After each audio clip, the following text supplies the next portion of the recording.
Luam full stand za toera vao zay.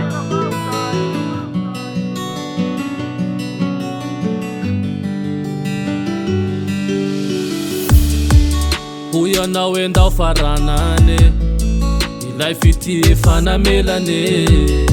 De sakinao nanariny teo an-tanane, tamin'ny randray niserane.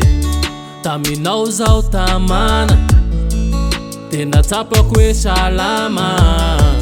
Nialanao zao devery, saika tsy hitako hatramin'ny lalanombana. Hoy anao hoe mbola tsy ampafirine, fefareko alohany hirifirine. Fa samody ny piripirine, tsy se hoe simbanao ane aho e.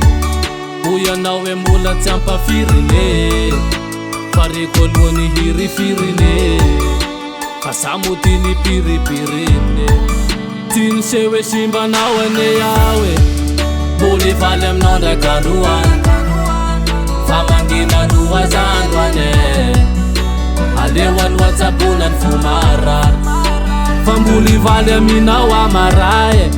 Mbola tsaro anao ndraiky androany, fa mangina noazandro ane. Aleo aloha-tsabona ny fomarary, fa mbola valy aminao amaray. Manana tena fahasambarane ah, fa fijaliana sy fahorinany anoreko e.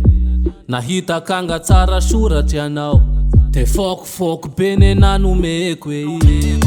Asa sotokany atsarana sy ny pikane, fa say rehetra efa vitako tsy mba fitane. Fa lerako sa matoky na ianao isitake, fa netiko tsy mba very mandeha.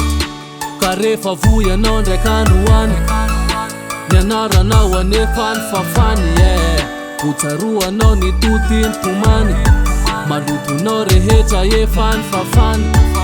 Hoy anao hoe mbola tsy ampafirine, fareko alohany hirifirine. Fa samody ny piripirine, tsy se hoe simbanao ane aho e.